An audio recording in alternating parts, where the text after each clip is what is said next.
Hello everyone, welcome back to the HPM with education, जो provide करवाता है आपको अलग अलग एग्ज़ाम्स के लिए ऑनलाइन क्लासेस। करंटली हमारे इंस्टीट्यूशन में जेबीटी और टीजीटी के कमीशन और टैट के लिए क्लासेस चली हैं और जल्द ही हमारे ड्राइंग मास्टर कमीशन के लिए भी क्लासेस हम शुरू कर रहे हैं। तो किसी भी क्लास को ज्वाइन करने के लिए, किसी भी कोर्स को ज्वाइन करने के लिए दिए गए कॉन्टैक्ट नंबर पर कॉन्टैक्ट करें। आज की इस वीडियो में हम हिस्ट्री के बारे में पढ़ेंगे। सीक्वेंसली हम हिस्ट्री के बारे में पढ़ रहे थे। लास्ट वीडियोस में हमने स्टोन एज और आपका सिंधु घाटी सभ्यता के बारे में ख़त्म कर लिया था। जिसने वो वीडियोस नहीं देखी हैं वो प्लेलिस्ट में जाकर चेक कर सकता है। आज की इस वीडियो में हम वैदिक संस्कृति या फिर जिसे आप वैदिक सभ्यता या वैदिक सिविलाइजेशन बोल सकते हो उसके बारे में पढ़ेंगे। संस्कृति और सभ्यता एक ऐसा टाइम पीरियड आ जाता है जब व्यक्ति क्या हो जाता है, सभ्य हो जाता है। सभ्य से बना आपका सभ्यता। रहता तो मानव पहले भी था जंगलों में, लेकिन जब उसने एक सभ्य तरीके से रहन सहन, खान पान, खेती बाड़ी, आपस में जो है वो रिलेशनशिप बनाना शुरू कर दिए, तब उसे हम बोल देते हैं किसी न किसी सभ्यता की शुरुआत हो गई। अब सभ्यता क्या थी, टाइम टू टाइम चेंज होती रहती थी, है ना। उनका रहन सहन, खान पान, कृषि करने का तरीका, पशु पालने का तरीका, देवी देवताओं को पूजने का तरीका, वो क्या होता था, धीरे धीरे चेंज होता रहता था। जिसके आधार पर फिर हम इन सभ्यताओं के नाम भी चेंज कर देते हैं। जैसे अभी हमने ताम्रकालीन सभ्यता और सिंधु घाटी सभ्यता के बारे में पढ़ा था। आज की वीडियोज़ में हम शुरू करेंगे वैदिक सभ्यता या फिर वैदिक संस्कृति।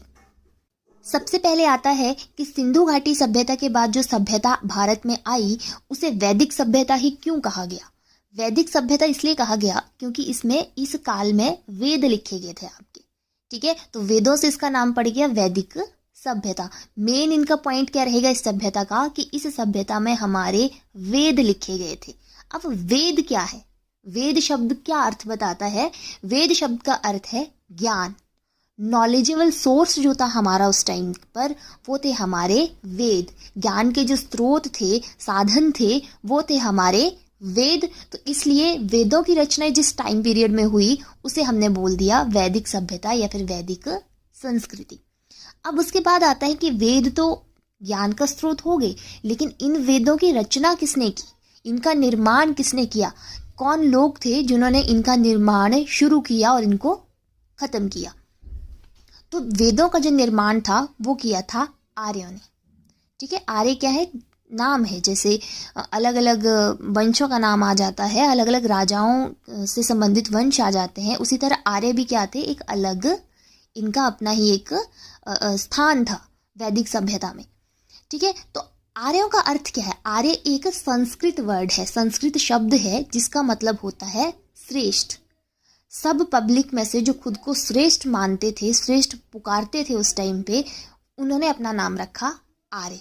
और इन्हीं आर्य ने जो खुद को श्रेष्ठ बोलते थे, इन्होंने वेदों की रचना की। और वेद क्या थे, हमारे बहुत ही बड़ा ज्ञान का स्रोत थे।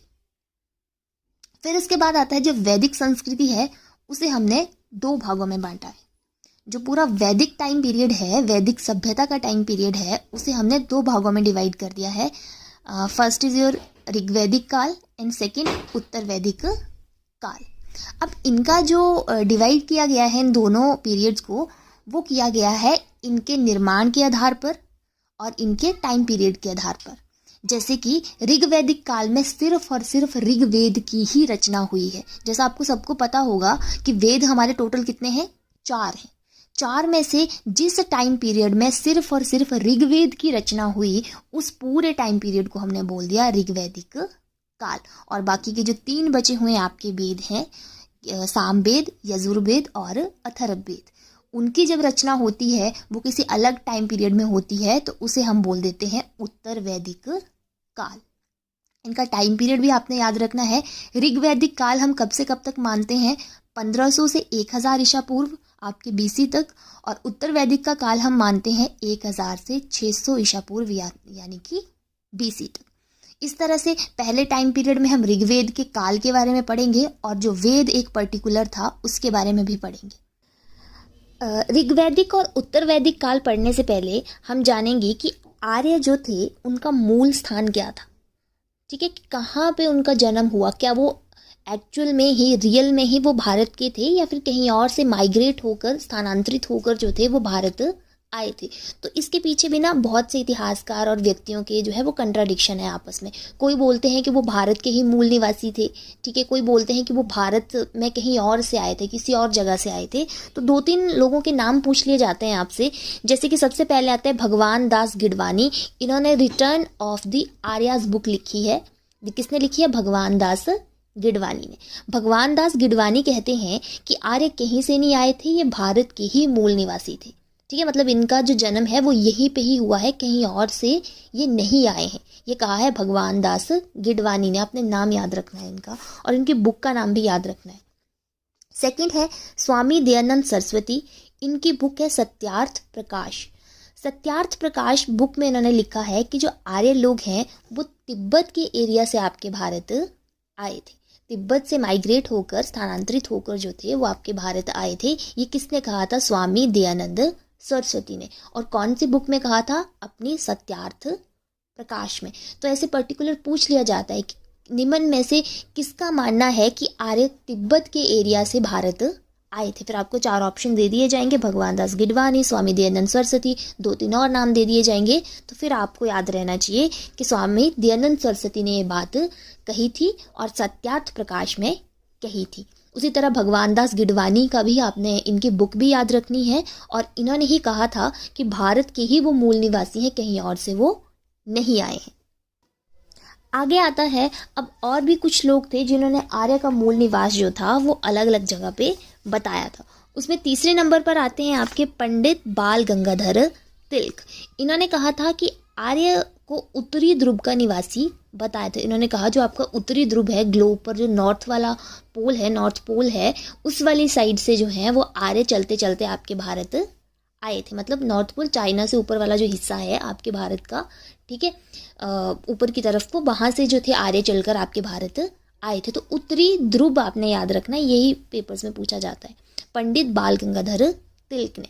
उसके बाद आगे डॉक्टर अविनाश चंद्र दास और डॉक्टर संपूर्णानंद, ये दोनों हुए हैं।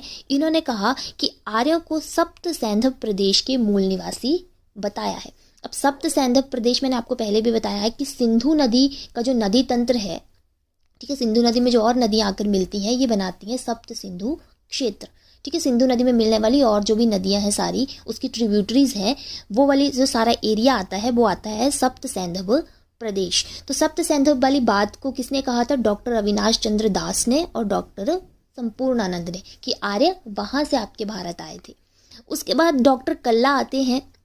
डॉक्टर कल्ला ने कहा था कश्मीर व हिमालय प्रदेश मूल निवास स्थान उनका है। जो आर्य हैं आपके वो कश्मीर और हिमालयन प्रदेश, मतलब हिमालय पर्वत के साथ लगते लगते जो एरिया है वहाँ से, वहाँ के मूल निवासी हैं आपके आर्य। तो ये 4-5 हैं, आपका इनको याद रखना है कि इन्होंने क्या क्या कहा था, कि आर्यों का मूल निवास क्या था। अब आगे हम एक एक करके जो है वो दोनों कालों के बारे में पढ़ेंगे। पहले ऋग्वैदिक काल और उसके बाद उत्तर वैदिक काल। तो ऋग्वैदिक काल आता है 1500 से 1000 ईसा पूर्व BC, इसका टाइम पीरियड रहता है। और मैंने आपको पहले भी बताया है कि ऋग्वैदिक काल इसे क्यों कहा जाता है, क्योंकि इस काल में ऋग्वेद की रचना हुई थी। तो ये एक अलग पीरियड आ जाएगा और उत्तर वैदिक अलग आ जाएगा। इस पूरे पीरियड की राजनीतिक स्थिति अलग होगी, धार्मिक स्थिति अलग होगी, धार्मिक देवता अलग होंगे, उसके बाद आपकी सामाजिक स्थिति अलग होगी, स्त्रियों की स्थिति अलग होगी, ठीक है। उत्तर वैदिक काल में ये सारी अलग अलग होगी। तो सबसे ऋग्वैदिक काल, जिसमें ऋग्वेद की रचना हुई, उसे ऋग्वैदिक काल कहा गया। इसका टाइम पीरियड भी मैंने आपको बता दिया। अब इम्पॉर्टेंट आ जाती है कि ऋग्वैदिक कालीन नदियाँ, तो नदियाँ भी पूछ ली जाती हैं। तो ऋग्वेद में आपका जो वेद है पहला, उसमें जो हमें नदियों का नाम मिलते हैं वे कुछ ये 13-14 नदियाँ हैं, ठीक है, जो इंपॉर्टेंट है, कई बार पूछ ली जाती हैं। इनमें से जो पहली 4 हैं ये अफगानिस्तान की नदियाँ हैं, कुंभा, कुरमू, गोमती और सुबास्तु। बाकी की जो ये आपकी सिंध से लेकर सुषमा तक की जो नदियां हैं ये आपके पाकिस्तान और भारत में पाई जाने वाली उस टाइम की नदियां थी। अभी भी हैं कुछ विलुप्त हो चुकी हैं, कुछ हैं, ठीक है। तो इन्हें बोलेंगे कौन कौन सी हैं? सिंधु, सरस्वती, झेलम, बिपाशा, परूपणी, अस्कनी, शतुद्री, सदानीरा, दृष्टावती और सुषमा। ये कुछ नदियां हैं जो आपके उस टाइम के भारत और पाकिस्तान में पाई जाती थी। और पहली जो 4 नदियां हैं वो कुंभा, कुरमू, गोमती और सुबास्तु, वो अफगानिस्तान में पाई जाती थी। अब ये नदियां हैं जिनका वर्णन ऋग्वेद में किया गया है। ठीक है, तो हम ऐसा मान के चलते हैं कि ऋग्वेद में इनका वर्णन है, तो ये ऋग्वैदिक कालीन नदियां कहलाएंगी। तो आपने याद रखनी है। मेनली अफगानिस्तान की 4 नदियां भी पूछ लिया जाता है कि ऋग्वेद में किन अफगानिस्तान की नदियों का वर्णन है। उसके बाद आगे आता है ऋग्वेद की रचना, मतलब ऋग्वेद किसने लिखा, उसमें क्या चीज़ें लिखी गई थी, क्या क्या उसमें था, कितने चैप्टर थे, कितनी और चीज़ें थी। तो सबसे पहले आता है कि ऋग्वेद की जो क्या मटेरियल क्या था उसमें। तो ऋग्वेद में मंत्र थे। ये एक मंत्रों का वेद था जिसमें देवताओं की स्तुति के लिए, मतलब देवताओं की आराधना के लिए मंत्र लिखे गए थे। जैसे आपको किसी देवता की आराधना करनी है तो वो मंत्र आपको ऋग्वेद में मिलेगा।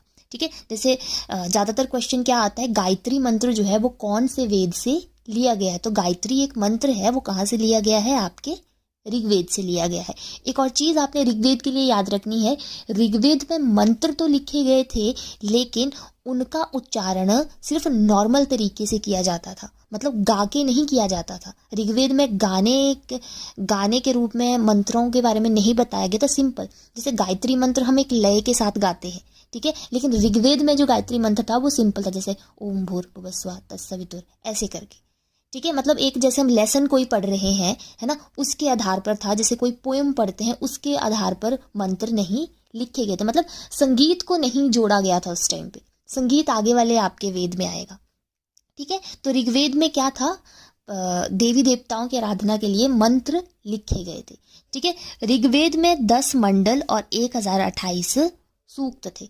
मतलब अगर नॉर्मली आपने समझना होगा मंडल और सूक्त तो कैसे, जैसे कि मान लो ऋग्वेद में 10 चैप्टर थे और चैप्टर के पार्ट थे अलग अलग, जो टोटल कितने थे 10 चैप्टर्स के 1028। जैसे अनुच्छेद होते हैं ना पॉलिटिकल में, ठीक है, पॉलिटिकल साइंस में अनुच्छेद होते हैं और अनुच्छेद के अंदर धाराएं होती हैं। ठीक है, तो उसी तरह आपका ऋग्वेद में 10 मंडल थे और 1028 सूक्त थे। फिर ये कुछ सूक्त जो थे वो मंडल के अंदर आएंगे। पहले मंडल के अंदर इतने सूक्त थे, दूसरे के इतने, तीसरे के इतने, वैसे वैसे करते 1028 सूक्त हो जाएंगे। उसके बाद आता है ऋग्वेद का उपवेद। तो उपवेद है इसका आयुर्वेद।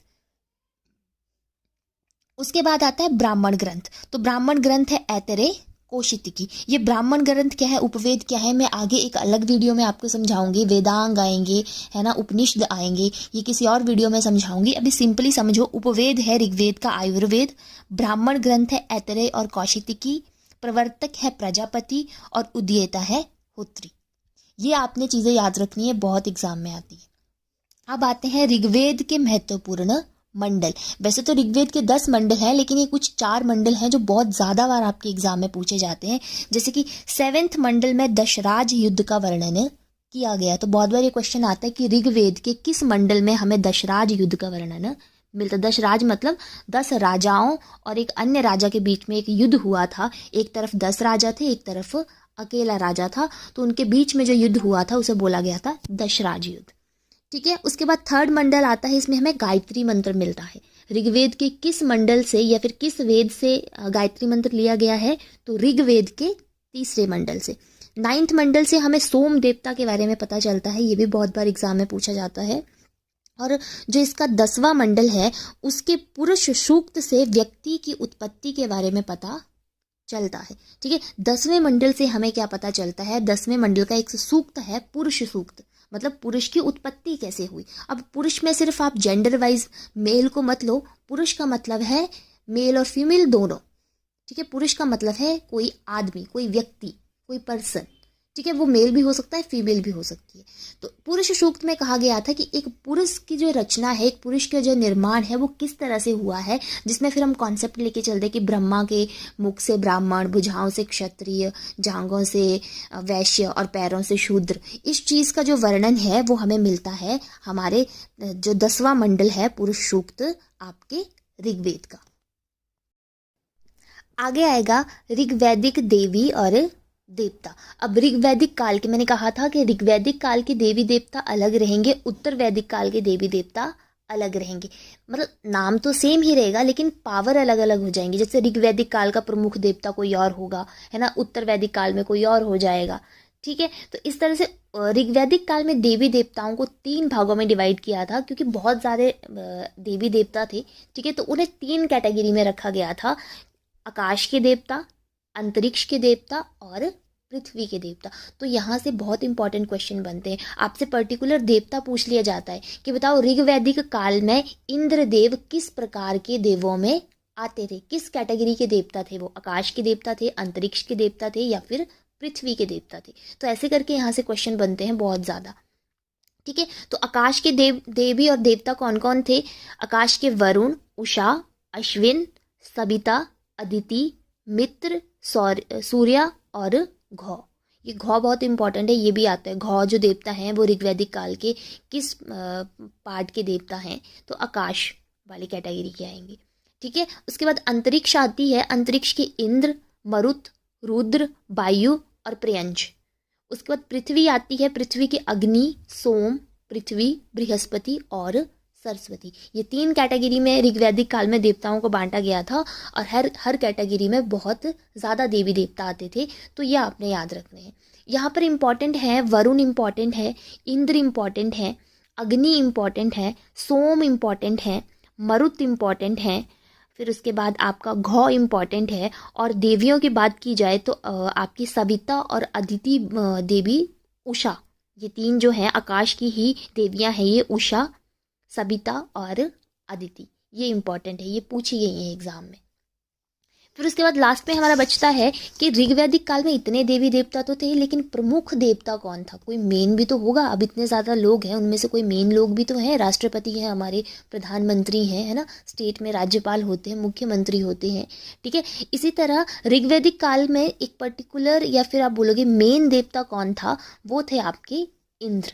जो इंद्र को क्या दिया जाता था? सबसे ऊंचा स्थान दिया जाता था देवी देवताओं में। ठीक है, इंद्र को पुरंदर भी कहा जाता था।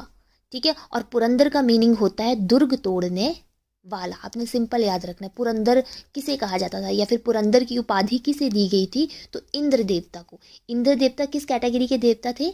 अंतरिक्ष के देवता थे। और पुरंदर का अर्थ होता है दुर्ग तोड़ने वाला। तो आज की वीडियो में सिर्फ इतना ही काफ़ी है ऋग्वैदिक काल के बारे में। नेक्स्ट वीडियो में हम उत्तर वैदिक काल के बारे में पढ़ेंगे, उसके बारे में जानेंगे।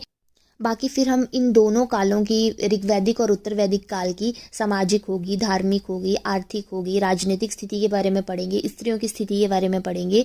और वैदिक काल में और भी बहुत से नॉलेज के सोर्स हमें मिले हैं। वेदों के अलावा भी आपके वेदांग हैं, पुराण हैं, फिर उसके बाद आपके उपनिषद हैं, ब्राह्मण ग्रंथ हैं।